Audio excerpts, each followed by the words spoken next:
আল্লাহ সুবহান মহিয়ান গরিয়ান রব্বুল ইজ্জত ওয়াল জালালের আলিশান দরবারে হৃদয়ের গভীর থেকে শুকর আদায় করছি যে মহান রব্বুল ইজ্জত ওয়াল জালাল আমাদেরকে মুসলমান বানিয়েছেন, আমাদেরকে আখিরি নবী, শ্রেষ্ঠ নবীর শ্রেষ্ঠ উম্মত বানিয়েছেন, আমাদেরকে সুস্থতা দান করেছেন, আমাদেরকে নেক হায়াত দান করেছেন। এই পর্যন্ত আজকের এই জান্নাতের বাগানে আল্লাহ রাব্বুল আলামিন সুস্থ রেখে আসার বসার তৌফিক দান করেছেন। সেজন্য হৃদয়ের আবেগ অনুভূতি উজাড় করে রাত্রির স্তব্ধতাকে বন্ধ করে প্রাণ খুলে আল্লাহর প্রেমে মাতোয়ারা হয়ে একযোগে সকলেই পড়ছি আলহামদুলিল্লাহ। হাজার হাজার মানুষ উপস্থিত হয়েছেন আজকের এই জান্নাতের বাগানে। কোরআন প্রেমিকরা, আল্লাহ প্রেমিকরা যখন আল্লাহর নাম উচ্চারণ করে তখন হৃদয়ের গভীর থেকে মন খুলে ভালোবাসার সাথে তখন তারা উচ্চারণ করে। হযরতে বেলাল রাদিয়াল্লাহু আনহুকে যখন উমাইয়া মারত তখন বেলাল জোরে জোরে আল্লাহু আহাদ বলতেন। আবু বকর রাদিয়াল্লাহু আনহু 3 দিন বারণ করেছেন, বেলাল প্রতিদিন তোমাকে আমি বারণ করি যে তুমি আল্লাহর নাম আস্তে বলো। কেন? যে আল্লাহ জোরে বললেও শুনে, সে আল্লাহ তো আস্তে বললেও শুনে। হযরতে বেলাল বলছেন, আবু বকর আমি জানি আমার আল্লাহ জোরে বললেও শুনে, আস্তে বললেও শুনে, কিন্তু আমি জোরে বলে তো মজা পাই। আমাকে যখন উমাইয়া মারে আমি যত জোরে আল্লাহর নাম বলি আমার তত ভালো লাগে, আমি উমাইয়ার যন্ত্রণা ভুলে যাই। সুবহানাল্লাহ। এই জন্য ইমানদারের মতো আওয়াজ দিয়ে কি আরেকবার আলহামদুলিল্লাহ বলা যায় না?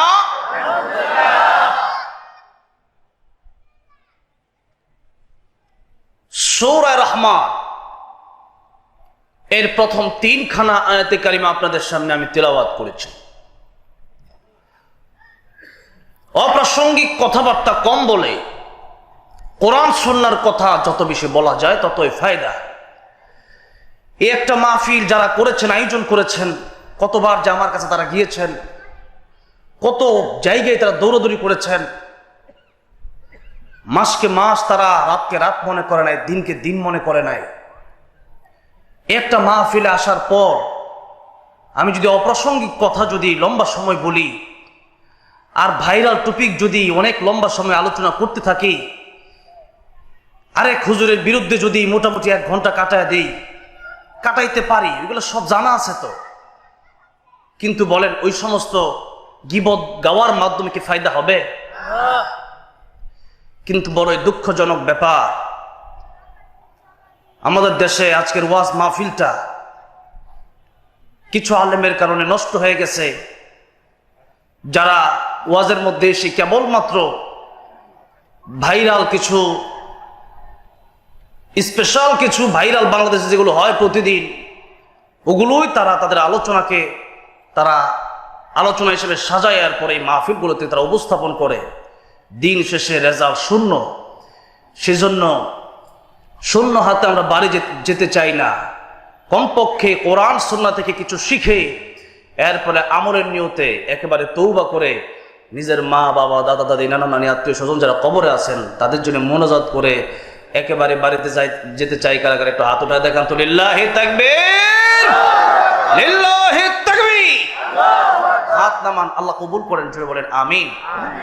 আল্লাহ আজকের এই মাহফিলের উসিলায় কাল কিয়ামতের ময়দানে যেন আমাদেরকে প্রিয় নবীর শাফাত নসিব করেন, প্রিয় নবীজির সাথে জান্নাতুল ফেরদাউসের মেহমান বানায় দেন, পড়েন আমিন। আসুন আমরা অপ্রাসঙ্গিক কথাবার্তা না বলে সরাসরি কোরআন শরীফের সূরা রহমান থেকে আলোচনা করব। সূরা রহমান থেকে আলোচনা করার মূল উদ্দেশ্যই হচ্ছে আমি যেই মাহফিলে যাই সেখানে কি উদ্দেশ্যে মাহফিল হচ্ছে সেই বিষয়টাকেই আমি আগে খেয়াল করি। যেমন গতকালকে মাহফিল আমার কোনাবাড়িতে, সেই মাহফিলটাতে সেখানে হচ্ছে গুরুস্থানকে লক্ষ্য করে মাহফিল, সেই জন্য সেখানে গুরুস্থান নিয়েই আলোচনা করেছি। আর আজকের মাহফিল মাদ্রাসা নিয়ে, এই জন্য মাদ্রাসা কেন্দ্রিক আলোচনা করব ইনশাআল্লাহ। মাদ্রাসা শিক্ষার লাভ কি, দুনিয়াতে লাভ কি, মরণের সময় লাভ কি, কবরে লাভ কি, আর আখেরাতে লাভ কি, এই বিষয়গুলো আজকে আলোচনা করব। দ্বিতীয় নম্বর কথা হচ্ছে দুনিয়ার জীবন এবং পরকালীন জীবনের কিছু বিষয় এখানে ফুটে উঠবে।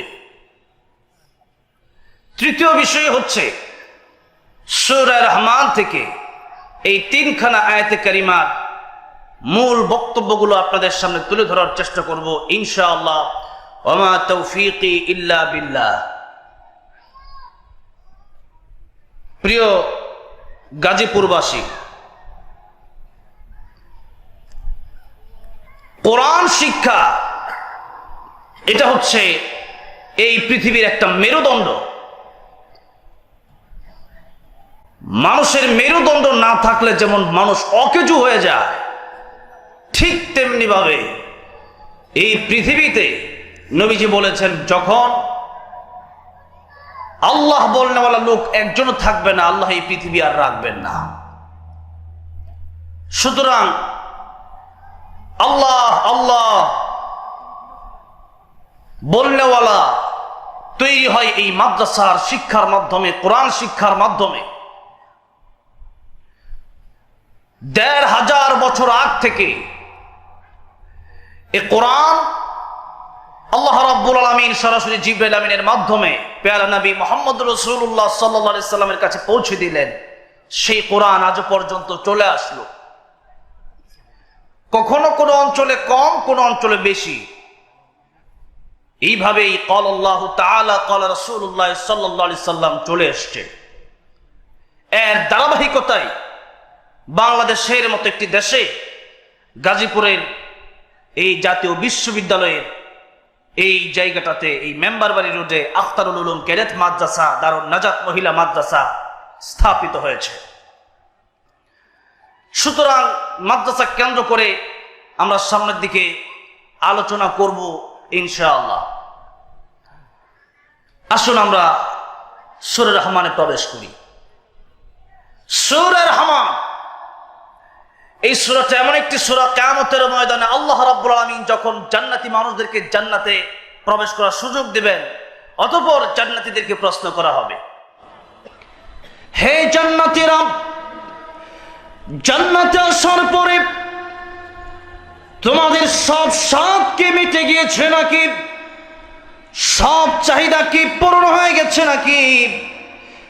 আমি আল্লাহ রাব্বুল আলামিন কোরআন শরীফে যা যা বর্ণনা করেছিলাম তা তোমরা পেয়েছো কিনা? সব জান্নাতীদের উত্তর একরকম হবে না। এই দুনিয়াতে থাকা অবস্থায় আব্দুল কাদের জিলানী রাহমাতুল্লাহ আলাইহি তিনি বলতেন, जन्नत व दोज़ख से या रब क्या करो, जन्नत व दोज़ख से या रब क्या करो, आरज़ू है मैं तुझसे देखा करो, आरज़ू है मैं तुझसे देखा करो। ऐ अल्लाह रब्बुल आलामीन, जन्नत और जहन्नम तो আমি চাই না, যতক্ষণ পর্যন্ত তোমার সাথে আমার দেখা হবে না, তোমার দিদার যতক্ষণ পর্যন্ত আমার নসিব হবে না, ততক্ষণ পর্যন্ত আমি আব্দুল কাদের জিলানী জান্নাতে গেলেও আমার কলিজা ঠান্ডা হবে না। সুবহানাল্লাহ। এই তো আল্লাহর ওলিদের অবস্থা, এই তো আসলে ইমানদারের অবস্থা। ইমানদার জান্নাত যত বেশি চায়, তার চাইতে বেশি তারা আমার আল্লাহকে চায়। জান্নাতে যাওয়ার পরে আল্লাহ রাব্বুল আলামিন দিদার নসিব করবেন। আল্লাহ নিজে কোরআন শরীফে সূরা কাফের শেষ আয়াতে বলেছেন, فمن كان يرجو لقاء ربه فليعمل عملا صالحا ولا يشرك بعبادة ربه أحدا। এই দুনিয়ায় যারা ভালো ভালো কাজ করবে আর শিরিক মুক্ত কাজ করবে, নেক আমল হতে হবে শিরিক মুক্ত, এই পৃথিবীতে আল্লাহ রাব্বুল আলামিন যত নবী রাসূল পাঠিয়েছেন সবার ব্যাপারে আল্লাহ কোরআন শরীফে একখানা আয়াত ঘোষণা দিয়েছেন, ওয়ালাকাদ বা'আসনা ফি কুল্লি উম্মাতির রাসূলান আন ই'বুদুল্লাহ ওয়াজতানিবুত তাগুত। এই পৃথিবীতে যত নবী রাসূল এসেছেন দুটি জিম্মাদারি দিয়ে আল্লাহ রাব্বুল আলামিন নবী রাসূলদেরকে পাঠিয়েছেন। এক নাম্বার জিম্মাদারি হচ্ছে পৃথিবীর মানুষদেরকে তারা জানিয়ে দেবে ইবাদত করতে হবে একজনের, জবান খুলে বলেন তিনি কে। দ্বিতীয় নম্বর কথাটা ভালো করে লক্ষ্য করে আমরা আল্লাহর ইবাদত করি ঠিক আছে, কিন্তু আল্লাহ বলছেন ওয়াজতানিবুত তাগুত, যারা তাগুত তাদেরকে বর্জন করতে হবে। আল্লাহ দুটি কথা বললেন, কোরআন শরীফ যদি মানতে হয় তাহলে কি অর্ধেক মানবেন না পরিপূর্ণ মানতে হবে? হ্যাঁ, পরিপূর্ণ মানতে হবে। আল্লাহ কোরআন শরীফের সূরা বাকারায় আরেকখানা আয়াতে কারিমায় বলছেন, ইয়া আইয়ুহাল্লাযীনা আমানু দুখুলু ফিস-সিলমি কাফা। আল্লাহ বলছেন হে ঈমানদারেরা, ইসলাম অর্ধেক মেনো না, ইসলাম পরিপূর্ণ মানো। উদখুলু প্রবেশ করো, ফিস-সিলমি কাফা আইতামা, ইসলামের ভিতরে তোমরা পরিপূর্ণ প্রবেশ করো। নামাজ যখন আমরা পড়ি, নামাজ পড়তে গেলে মনে করেন এশার নামাজ 4 রাকাত, 3 রাকাত পরে যদি কেউ বলে আমি আর নামাজ পড়বো না, আমার 3 রাকাতের সওয়াব হবে, সব কি হবে আসলে? ওযুর ফরজ কয়টা বলেন তো? কয়টা? 4টা। আমার দেশের অনেক মানুষেরা গোসলের ফরজও জানে না, ঠিক কিনা বলেন? কুলি যে করতে হয়, নাকে যে পানি দিতে হয়, ওইটাও অনেকে জানে না। আহারে মুসলমান হইছে, এই জন্যই তো কোরআন শিখতে হবে। তলাবুল ইলমি ফরিয়দাতুন আলা কুল্লি মুসলিম, আপনার জন্য ইলম শেখা ফরজ, না শিখলে তো আপনি জানবেন না, মানবেন কিভাবে? ওযুর ফরজ 4টা, আপনি যদি 3টা মানেন, আপনি 3টা মানলেন আরেকটা মানলেন না। যে আমি মুখমণ্ডল পুরাটা ধৌত করলাম, আমি হাতের কনুইশ ধৌত করলাম, আমি মাথা মাসে করলাম, এবার পা দেওয়া দরকার নাই, শীতের দিন সামনে আসতেছে, পা দেওয়া দরকার নাই, যাই মসজিদে চলে যাই, বলেন তো ওযু হবে? কেন ওযু হবে না? 3টা মানছেন, একটা মানেন নাই, হবে? হবে না। সেজন্য বিয়েতে সব কিছু রেডি হয়ে গেছে, একটা বিয়ের আয়োজনের জন্য লক্ষ লক্ষ টাকা খরচ করা হয়েছে, কিন্তু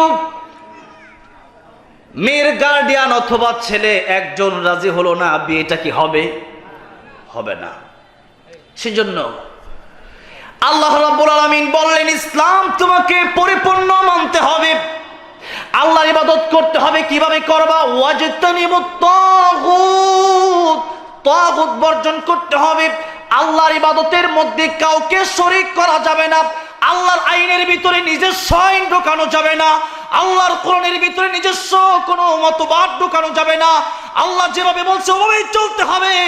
নিজস্ব মতবাদ যারা চালু করতে চায় ওরাই হচ্ছে তাগুত।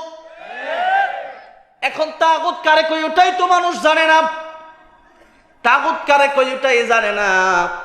মুসলমান হয়ে বসে আছে। তাগুত কারে বলে? তাগুত বলা হয় সেই ব্যক্তিকে যে আল্লাহর বিধান নিজেও মানে না, আবার অপরকেও মানতে দেয় না, নিজেও মানে না, অপরকেও মানতে দেয় না, নিজেও নামাজ পড়ে না, অপরকেও নামাজ পড়তে দেয় না, নিজেও কোরআন পছন্দ করে না, আরেকজন কোরআনের মাহফিল করবে সেটাও পছন্দ করে না। আছে না নাই? কোরআনের আইন হচ্ছে আস-সারিকু ওয়াস-সারিকাতু ফাকতাউ আইদিয়াহুমা, চোর যদি চুরি করে তাহলে তাকে হাত কেটে দিতে হবে, এরকম আইন। মৃত্যুর খুনের বদলা খুন। আজকে আমাদের দেশে সেই বিচারগুলো নাই, এই জন্য দেশ ঠিক হয় না। কোরআনের আইন এই পৃথিবীতে যতদিন পর্যন্ত না আসবে পৃথিবী ঠিক হবে না, বাংলাদেশ ঠিক হবে না।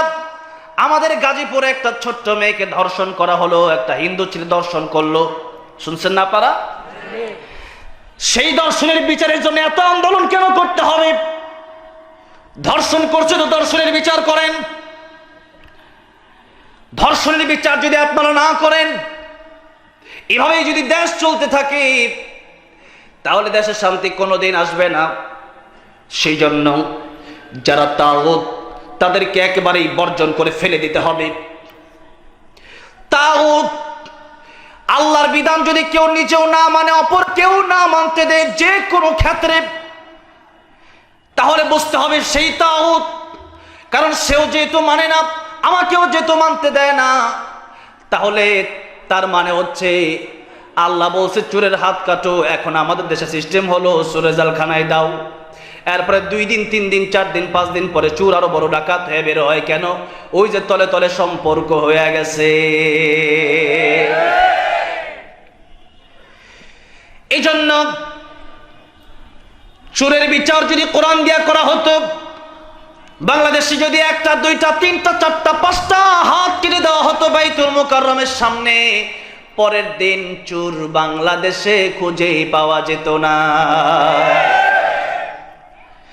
এই জন্য কোরআনের শিক্ষা, কোরআন যারা মানবে, কোরআনের শিক্ষা যারা চালু করে দিবে, কোরআনের আইন আল্লাহ রাব্বুল আলামিন 500 আইন কোরআনে দিয়েছেন।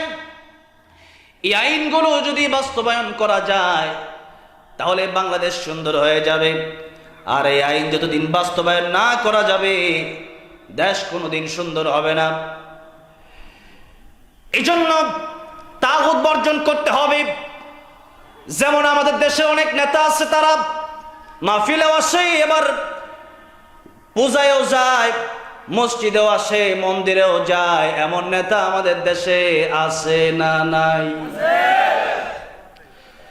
আমি তো বড় আশ্চর্য হলাম। সাধারণ দল বাদই দিলাম, ইসলামী দলের নেতাও কেমনে সেই পূজায় যায়? হ্যাঁ, আপনি বলবেন সে তো ইসলামী দলের নেতা। আমি বলবো আপনি নেতা ততক্ষণ আপনার নেতা মানবো যতক্ষণ পর্যন্ত আপনি ইসলাম মানবেন। ইসলাম থেকে সরে যাবেন, আপনার নেতা মানবো তো দূরের কথা, আপনার বিরুদ্ধে আন্দোলন হবে। সেজন্য ও নেতা সাহেব যারা আছেন, আপনারা তো জাতির রাহবার, আপনারা জাতির পথ প্রদর্শক, আপনাদেরকে যেহেতু মানুষ মানে, সেজন্য একটা সিস্টেমে একটা লাগিয়ে থাকার চেষ্টা করবেন। জগা খিচুড়ি করে ফেললে পরে আপনিও খিচুড়ি হয়ে যাবেন। সেই জন্য সব জায়গায় যদি আপনার পূজা হয়, পূজা যদি পাহারা দিতেই হয়, এমন কোনো কারণে যে কারণে পরে ইসলামের ক্ষতি হতে পারে, সেই কারণে পুলিশ তো আছে, প্রশাসন তো আছে, কিন্তু সেখানে গিয়ে নাচতেছে, আপনি কেন দেখতেছেন? সেজন্য কয়েক দিক দিয়া সবাইকে খুশি করে এরপরে জান্নাতে যাবেন, ওই চিন্তা বাদ দেন। আমার আল্লাহ যদি খুশি থাকে, আল্লাহর খুশির জন্য তাম পৃথিবী ছেড়ে দিতে পারি, আমার আল্লাহকে খুশি করার জন্য জীবন দিয়ে দিতে পারি, ঠিক না বেঠে? কুল ইন্নাস সালাতি ওয়া নুসুকি ওয়া মাহইয়ায়া ওয়া মামাতি লিল্লাহি রাব্বিল আলামিন। আল্লাহ নবীকে আল্লাহ বলছে, নবী আপনি বলেন, নিশ্চয় আমার নামাজ, আমার কোরবানি, আমার জীবন, আমার মরণ সব হবে কার জন্য? আল্লাহর জন্য হবে। সবই আল্লাহর জন্য হবে, কারণ জীবন তো আমার দিলই আল্লাহ। এত সুন্দর দেহ আমার তো বানাইলো আমার আল্লাহ। যখন আমার আপনার আপন কেউ ছিল না, তখন ছিলেন আল্লাহ। যখন আমার আপনার আবার কবরে কেউ যাবে না, আমাকে একাই কবরে যেতে হবে, সেদিন আমার আপনার আপন একজন হয়ে যাবে। জবান খুলে বলেন তিনি কে? এই জন্য আল্লাহকে আপন বানান, আল্লাহর সাথে সম্পর্ক মজবুত করেন, আল্লাহর সাথে দিলকে লাগায় দেন, বেশি বেশি সিজদা করেন, লম্বা লম্বা সিজদা করেন, ওয়াসজুদ ওয়াকতারিব, যত সিজদা করবেন তত আল্লাহর নিকটে চলে যাবেন, যত সিজদা করবেন আল্লাহর ভালোবাসা তত পাবেন। এই জন্য আল্লাহকে যদি কেউ পেয়ে যায়, মাল্লাহুল মাওলা ফালাহুল কুল, আল্লাহকে যে ব্যক্তি পেয়ে গেল তামাম পৃথিবী সে পেয়ে গেল। আর আল্লাহকে যে পেল না তামাম পৃথিবীর সব পেয়ে গেল। কিন্তু আল্লাহকে পেল না, তাহলে দুনিয়ার কিছুই সে পেল না, সফলতা সে পেল না। সেজন্য এই পৃথিবী এটা আমার জন্য আপনার জন্য যেহেতু পরীক্ষার হল, প্রায় সময় লোভ আসবে, বড় বড় অফার আসবে, কিন্তু এই লোভ আর এই অফার, দুঃখ আসবে, বিপদ আসবে, লোভ আর অফার সব গ্রহণ করা যাবে না। আর এই বিপদ যখন আসবে তখন ধৈর্য ধারণ করতে হবে। এভাবেই দুনিয়ার জীবনটা পার করে পরকালীন জীবনে যেতে হবে। এভাবে যদি পরকালীন জীবনে যেতে পারেন, আল্লাহ রাব্বুল আমিন বলছেন, ও পৃথিবীর মানুষ ভালো করে মনে রাখো, আল্লাযী খালাকাল মাউতা ওয়াল হায়াতা লিয়াবলুয়াকুম আইয়ুকুম আহসানু আমালা। যে আল্লাহ রাব্বুল আমিন তোমাদের মরণ সৃষ্টি করলেন, যে আল্লাহ তোমাদেরকে হায়াত দিলেন। ও দুনিয়ার মানুষ, এই আয়াতের ব্যাখ্যায় মুফাসসিরে কেরামগণ কয়েকটা ব্যাখ্যা করেছেন। এর প্রথম ব্যাখ্যাই হলো, এই জীবন জীবন নয়, আরো জীবন আছে। এই জীবন নিয়ে যাবে সেই জীবনের কাছে, সেটা হলো আখিরাতের জীবন। সেজন্য দুনিয়ার সফলতা আসলে এটা কোনো সফলতাই না। তাই আল্লাহ রাব্বুল আমিন বলছেন আরেক জায়গায়, فمن زحزح عن النار وأدخل الجنة فقد فاز وما الحياة الدنيا إلا متاع الغرور। আল্লাহ রাব্বুল আমিন বলছেন, কিয়ামতের ময়দানে জাহান্নামের আগুন থেকে যদি কেউ বেঁচে যেতে পারে আর জান্নাতে যদি কেউ প্রবেশ করতে পারে, তার চেয়ে বেশি সফল আর কেউ নাই। কেবলমাত্র ওই ব্যক্তিটাই সফল। আর দুনিয়ার ব্যাপারে আল্লাহ বলছেন, ওয়ামাল হায়াতুদ দুনিয়া ইল্লা মাতাউল গুরুর, দুনিয়াটা ধোঁকা ছাড়া আর কিছু না। আবার সূরা মুলকের 2 নম্বর আয়াতে আল্লাহ যে বললেন মাউতা ওয়াল হায়াতা, আল্লাহ মরণের কথা আগে বললেন, তার মানে হচ্ছে তোমাদের মরণটা আগে, আসল জীবনটা তোমাদের পরে। যে আল্লাহ রাব্বুল আমিন আমাদেরকে জিরো থেকে হিরো বানায় দিলেন, এক সময় আমরা ছিলাম না, এখন আমরা আছি। আবার কবরে যাওয়ার পরে আল্লাহ রাব্বুল আমিন জীবন দিতে পারেন কি পারেন না? কিন্তু বড় দুঃখ হয়, আমাদের চাল চলনে এমন মনে হয়, কেউ যদি এমন কোনো কথা বলে যে বিচারটা কিয়ামতের ময়দানে হবে, সেই ব্যক্তি যেন এই কথাকে কোনো পাত্তাই দেয় না। সে যেন মনে করে মরার পরে তো সব শেষ হয়ে যাবে। কারণ হচ্ছে আমরা কেবলমাত্র নামে মুসলমান হয়েছি, কাজে আমরা মুসলমান হতে পারি নাই। ঠিক না ঠিক বলেন? এই জন্য কবি বলেছেন, নামে মুসলমান নাকি কামে মুসলমান, নামে কামে মিল না হলে, নামে কামে মিল না হলে বইবে যে তুফান। তুমি নামে মুসলমান নাকি কামে মুসলমান, তুমি নামে মুসলমান নাকি কামে মুসলমান। নাম রেখেছে আব্দুর রহিম, কালমা জানে না। এই সমাজে এমন লোকের সংখ্যা অগণা, আছে না নাই? নাম রেখেছে আব্দুর রহমান, নামাজে পড়ে না। এই সমাজে এমন লোকের সংখ্যা অগণা। এমন সমাজে বদলাতে কে, এমন সমাজ বদলাতে কে রাখবে অবদান। তুমি নামে মুসলমান নাকি কামে মুসলমান, তুমি নামে মুসলমান নাকি কামে মুসলমান। এই জন্য নামে মুসলমান হওয়ার পাশাপাশি কাজেও মুসলমান হওয়ার দরকার আছে না নাই? নামে মুসলমান তারা বেশি যাদের ভিতরে নেফাকি থাকে বেশি, আর মুনাফিক যারা হবে তাদের ব্যাপারে আল্লাহ রাব্বুল আমিন বলছেন, ইন্নাল মুনাফিকিনা ফিদ দারকিল আসফালি মিনান নার ওয়া লান তাজিদ লাহুম নাসীরা। নিশ্চয়ই মুনাফিক কিয়ামতের ময়দানে জাহান্নামের সবচেয়ে তলদেশে থাকবে। আর মুনাফিকের জন্য কিয়ামতের ময়দানে কোনো সাহায্যকারী খুঁজে পাওয়া যাবে না। তাহলে আমরা মুনাফিক হব না মুমিন হব? কি হব? মুমিন আমাদের হতেই হবে। ওয়ালা তামুতুন্না ইল্লা ওয়া আনতুম মুসলিমুন।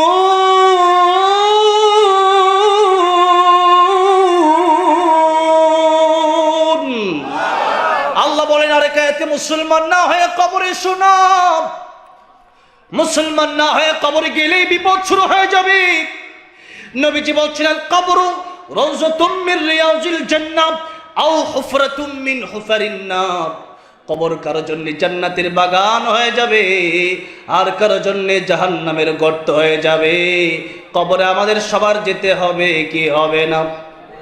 আস্তিক বলেন, নাস্তিক বলেন, হিন্দু বলেন, মুসলিম বলেন, ধর্ম আর জাতি নির্বিশেষে আল্লাহ বিশ্বাস করে না নাস্তিকেরা, কিন্তু মরণ যে আছে ওইটা বিশ্বাস করে কি করে না?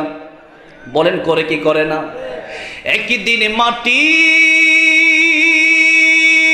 ভেতরে হবে ঘর রে, মন আমার কেন বন্ধ দালান ঘর রে, মন আমার কেন বন্ধ দালান ঘর। ঠিক কিনা বলেন? সেজন্য দামি দামি অট্টালিকার দামি দামি বাড়ি আর দামি দামি ফ্ল্যাট যদিও বানান, মরতে হবে হবে, তাতে কোনো সন্দেহ নাই। এমনকি মালাকুল মউত আজরাইলেরও মরণ হয়ে যাবে। সব যখন শেষ হয়ে যাবে, আমার আল্লাহ জিজ্ঞাসা করবেন, ও মালাকুল মউত এখন কে কে বাকি? মালাকুল মউত বলবেন, আল্লাহ আপনি আর আমি। আল্লাহ বলবেন, মউত ইয়া মালাকাল মউত, ও মালাকুল মউত তুমি মরে যাও। এমন জোরে একটা চিৎকার মারবে মালাকুল মউত। ও চিৎকার যদি দুনিয়ার কোনো মানুষ শুনতো, দুনিয়ার মানুষ মৃত্যুবরণ করত, শেষ হয়ে যেত। দুনিয়ার কোনো পশু পাখি যদি ওই চিৎকার শুনতো, সাথে সাথে শেষ হয়ে যেত। এমন একটা চিৎকার বেড়ে মালাকুল মউত তো শেষ। আবার কিয়ামতের ময়দানে মরণেরও মরণ হবে। পুলসিরাতের গোড়ায় মরণকে দুম্বার আকৃতি ধারণ করাইয়া বলা হবে, আল্লাহ রাব্বুল আলামিন অর্ডার করবেন, এই মরণকে শেষ করে দাও। মরণেরও মরণ হয়ে যাবে। আর জান্নাতীদেরকে ডেকে বলা হবে, ও জান্নাতীরা, এই জান্নাতের ভিতরে চিরস্থায়ী বসবাস করো, আর জীবনে কোনোদিন তোমাদের মরণ হবে না। আল্লাহু আকবার। সে আরামের জীবন চান কি চান না? সে আরামের জীবন যদি চান, আমার নবী বলেন, আদ-দুনিয়া মাজরাতুল আখিরাহ। ও দুনিয়ার মানুষ, এটা হচ্ছে তোমাদের জন্য কাজের জায়গা, কাজের জায়গা, কর্মস্থান। এখানে কাজ করবা, আখিরাতে বেতন পাবা। আল্লাহু আকবার। গার্মেন্টসে কাজ করে 1 মাস, যখন বেতনটা দেয় ভালো লাগে কি লাগে না বলেন?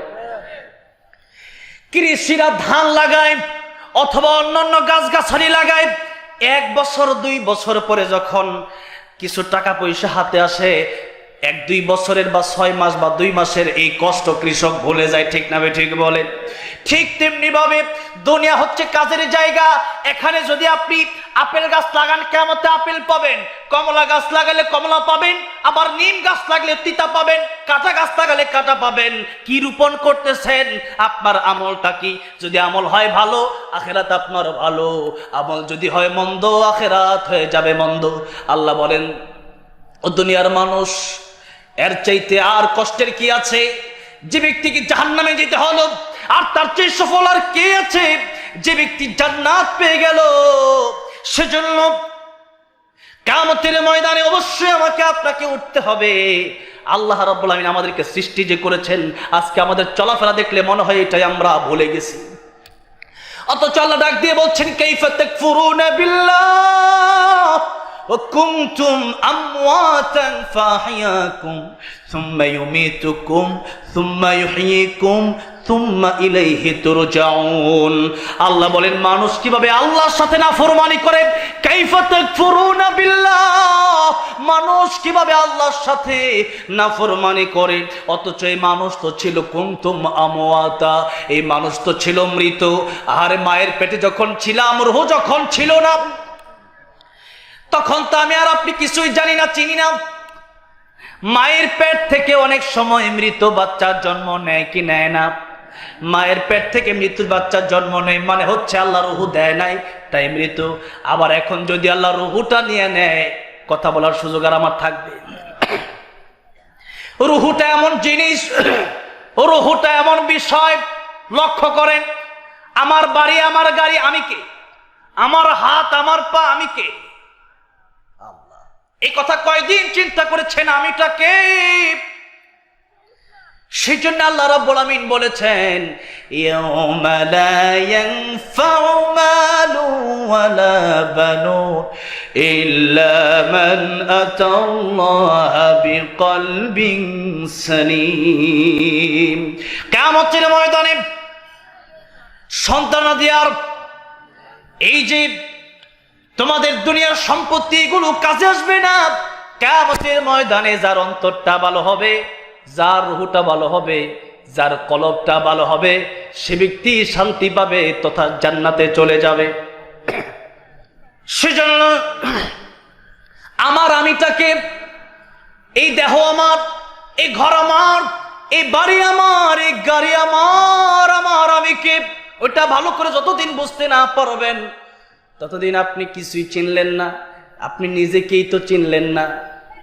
মান আরাফা নাফসাহু ফাকাদ আরাফা রাব্বাহু, যে নিজেকে চিনবে অবশ্যই সে তার রবকে চিনবে। নিজের মাথা থেকে নিয়ে পা পর্যন্ত যখন চিন্তা করবেন, এত সুন্দর করে মায়ের পেটে এক ফোঁটা পানি থেকে আমাকে কে বানালেন, অবশ্যই জবাবে আপনার অন্তর বলে দিবে আমার আল্লাহ। জোরে আমার আল্লাহকে ডাক দেন, বলেন আল্লাহ। সেদিন যেদিন মায়ের পেটে ছিলাম তখন তো মরা ছিলাম। সেই মৃত বাচ্চা যদি মায়ের পেট থেকে বের হয়, দুনিয়ার মানুষ সেটাকে গ্রহণ করে না, এমনকি মা বাবাও সেই সন্তানকে আর রেখে দেয় না। আমি আপনি যদি চলে যাই, আমার আপনার চলে যাওয়ার সময় কার কখন কেউ কি বলতে পারি? আমার নবীও বলছেন, ও সাহাবীরা তোমরা আমাকে কি বলতে পারবা কে, মানে তোমাদের জীবনের গ্যারান্টি কতটুকু? কেউ বললেন ইয়া রাসূলুল্লাহ যোহর পড়লে আসর পড়তে পারবো কিনা জানি না, এরকম দৃষ্টান্ত দিলেন। কেউ বললেন ইয়া রাসূলুল্লাহ আসর পড়লে মাগরিব পাবো কিনা জানি না। ইয়া রাসূলুল্লাহ আজকে বেঁচে আছি কালকে বাঁচবো কিনা জানি না। আমার নবী ডেকে বলেন, ও সাহাবীরা তোমরা তো বলছো যোহর থেকে আসর, আসর থেকে মাগরিব, আজ থেকে কাল। না না, আজ থেকে কাল পর্যন্ত বাঁচবা তার গ্যারান্টি কে দিল? আমি নবী, আমার কাছে মালাকুল মউত আসলে অনুমতি লাগবে, আমার কাছে মালাকুল মউত আসলে অনুমতি লাগবে।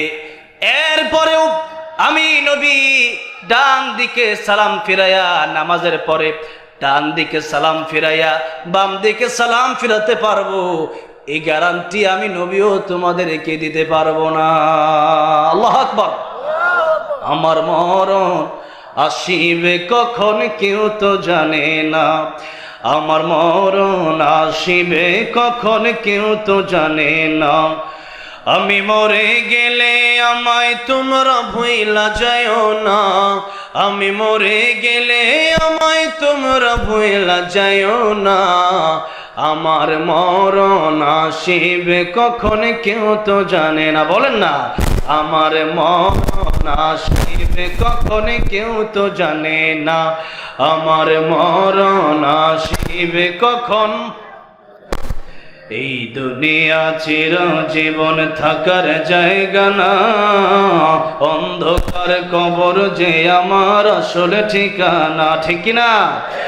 এই দুনিয়া চিরজীবন থাকার জায়গা না, অন্ধকার কবর যে আমার আসলে ঠিকানা।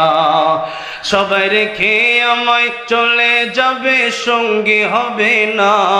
সবাই রেখে আমায় চলে যাবে, সঙ্গী হবে না। আমার মরণ আসিবে কখন কেউ তো জানে না। আমার মরণ আসিবে কখন। কবর মাঝে মা বাবাকে দেখা যাবে না, দেখব যাকে তিনি হলেন শাহে মদিনা। কবর মাঝে মা বাবাকে দেখা যাবে না, দেখব যাকে তিনি হলেন শাহে মদিনা। সেদিন আল্লাহ বিনে আর তো কেহ বন্ধু হবে না। সেদিন নবী বিনে আর তো কেহ বন্ধু হবে না। আমার মরণ আসিবে কখন কেউ তো জানে না। আমার মরণ আসিবে কখন কেউ তো জানে না। ঠিক না বেঠি? এই জন্য আজকের এই মাহফিল আওয়াজ করতে বসেছি। এই চার থেকে নেমে বাসায় যেতে পারবো কিনা তার গ্যারান্টি আমি দিতে পারবো না। এখানে আপনারা আসছেন ওয়াজ শোনার জন্য।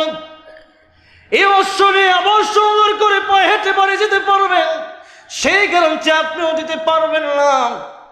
সুতরাং নবী বলেন, পৃথিবীর মানুষেরা রে, মৃত্যুর জন্য 24 ঘন্টায় প্রস্তুতি নিয়ে রাখো।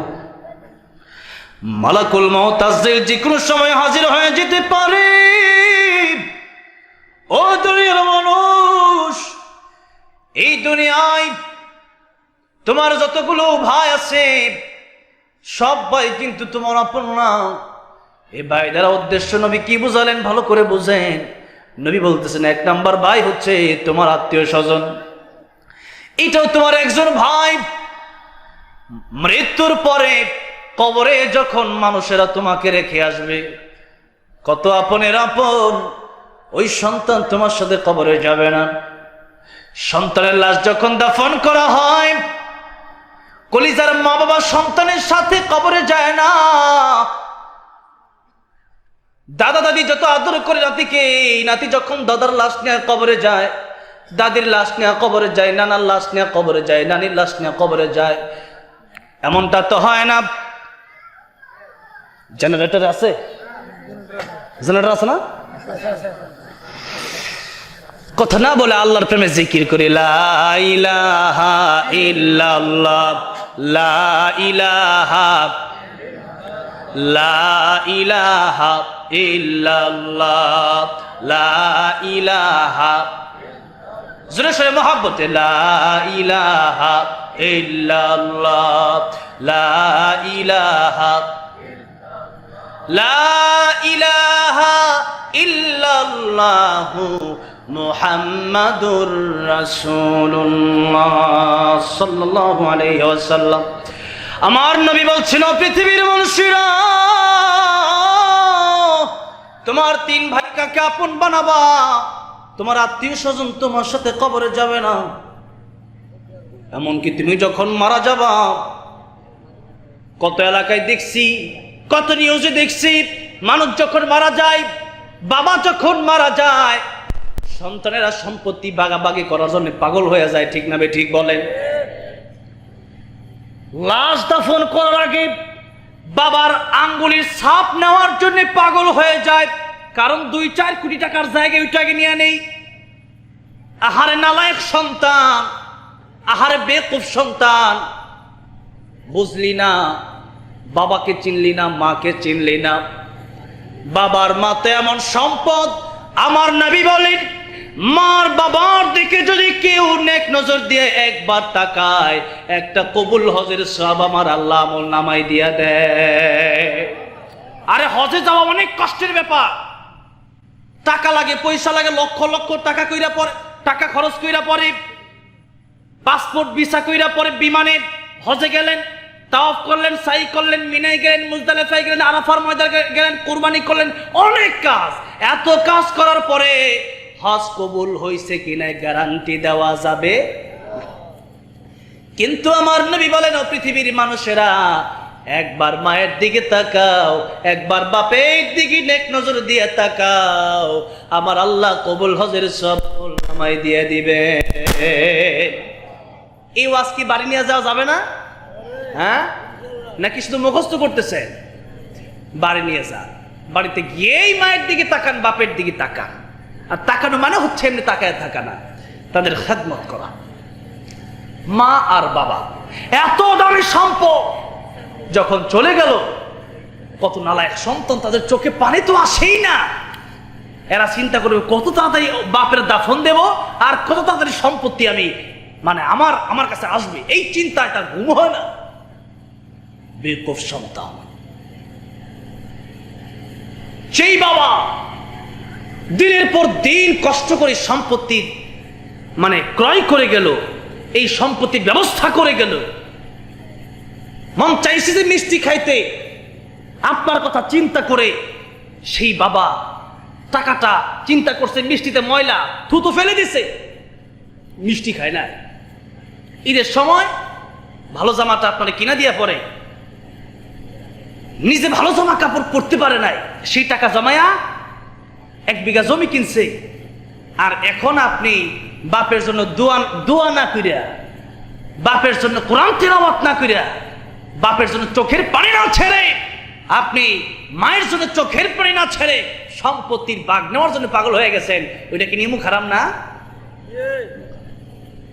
ভাইয়েরা আমার মুরব্বী ওয়াজিব, সেজন্যই মানুষ যখন মরে যায়, নবী বলেন মানুষের সাথে আর কোনো মানুষ কবরে যায় না, তাকে একাই কবরে যেতে হয়। নবীজি বলেন এটা তোমার 1 নাম্বার ভাই, তোমার আত্মীয় স্বজন। 2 নাম্বার ভাইয়ের নাম হচ্ছে সম্পত্তি। 2 নাম্বার ভাইয়ের নাম কি? সম্পত্তি। দামি গড়ি, দামি আংটি, দামি জামা কাপড় সব আত্মীয় স্বজনরা নিয়ে যাবে, সম্পত্তিটা ওয়ারিসানরা নিয়ে যাবে, সন্তানেরা নিয়ে যাবে। আপনার কবরে সম্পত্তি দেওয়া হবে না। কিন্তু আমরা দুনিয়া করে আজকে কেমন পাগল হয়ে গেছি, যতই আমাদের হয় ততই আমাদের লাগে। তাই আমার নবী বলেন বনি আদমের চাহিদা কত, বনি আদমের চাহিদা কত। আমার নবী বলেন বনি আদমকে যদি একটা মাঠ ভর্তি সোনা দেওয়া হয়, আর এই বনি আদম যদি সোনার এই স্বর্ণের মাঠটা পেয়ে যায়, মালিক হয়ে যায়, এই বনি আদম চিন্তা করে আরেক মাঠ সোনা যদি আমি পাইতাম, আরেক মাঠ স্বর্ণ যদি তারে দেওয়া হয়, সে ব্যক্তি চিন্তা করে আরেকটা মাঠ স্বর্ণ যদি পাইতাম।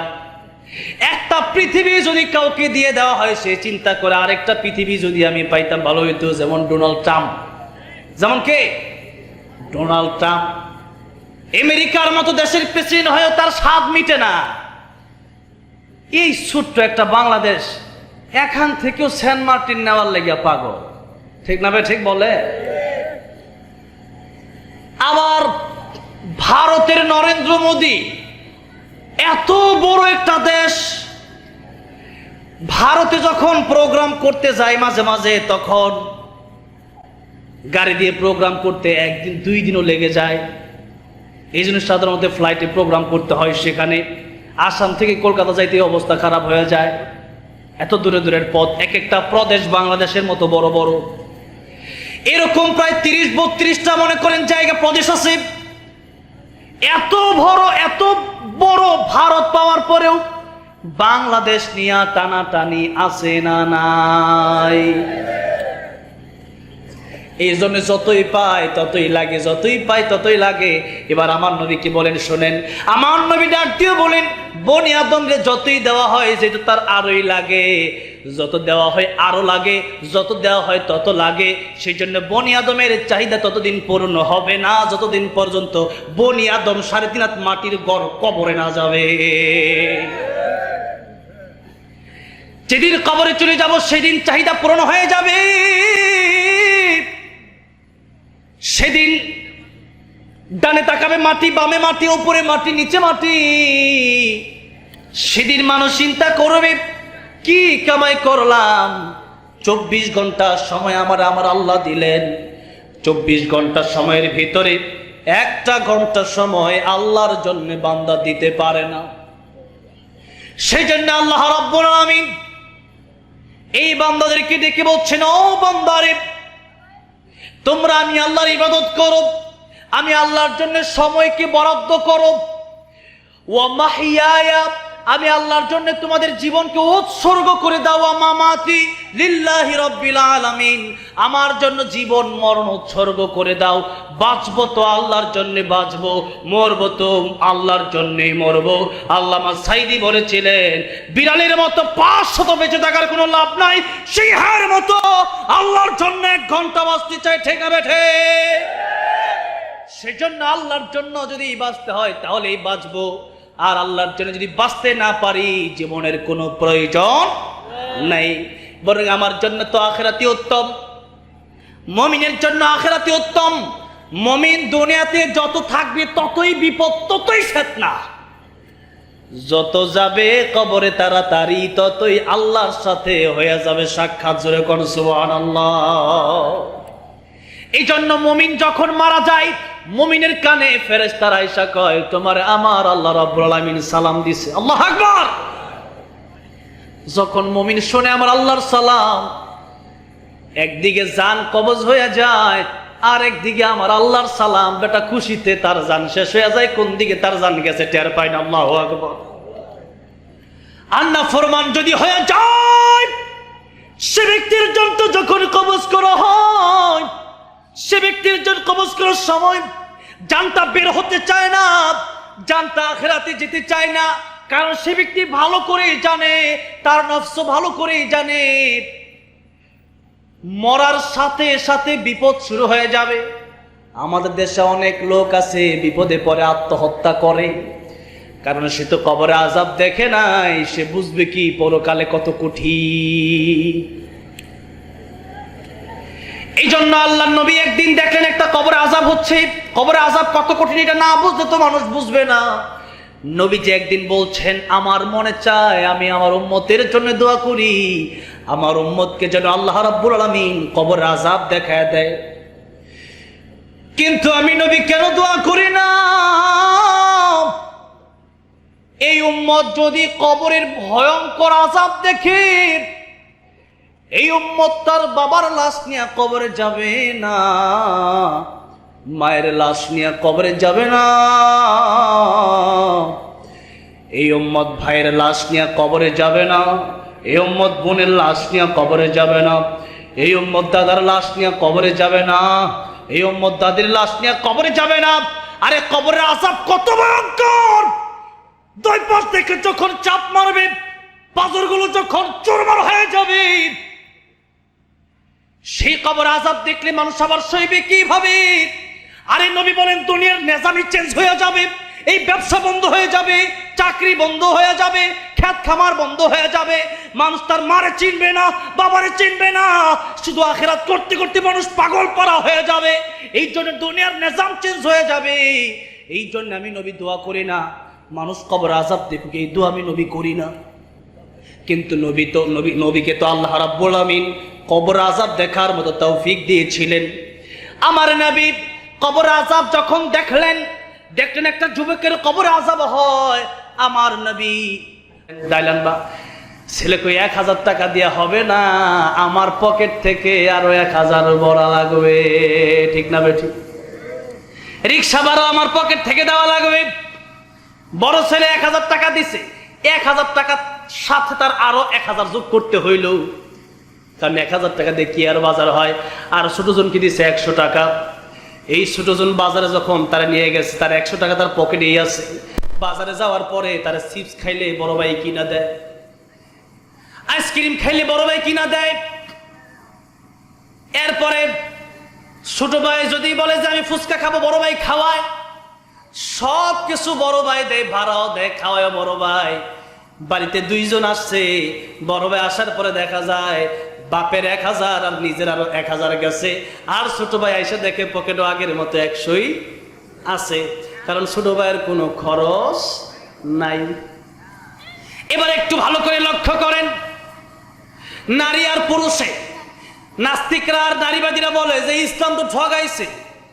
ও নাস্তিকরা, মিডিয়ার মাধ্যমে তোমাদেরকে শোনায় দিতে চাই, ইসলাম নারীকে ঠকায় নাই, বরং ইসলাম নারীকে পুরুষের চাইতে আরো কয়েক গুণ বেশি দিয়েছে। জোরে কোন সুবহানাল্লাহ।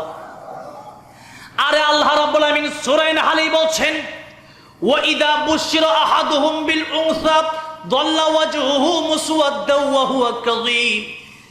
একটা সময় কোরআন নাজিল হওয়ার আগে এমন ছিল, নারীরা যখন জন্ম নিত পৃথিবীতে, তখন তারা এই সুসংবাদ শোনার সাথে সাথে তাদের অন্তর তাদের কালো হয়ে যেত, চেহারা কালো হয়ে যেত।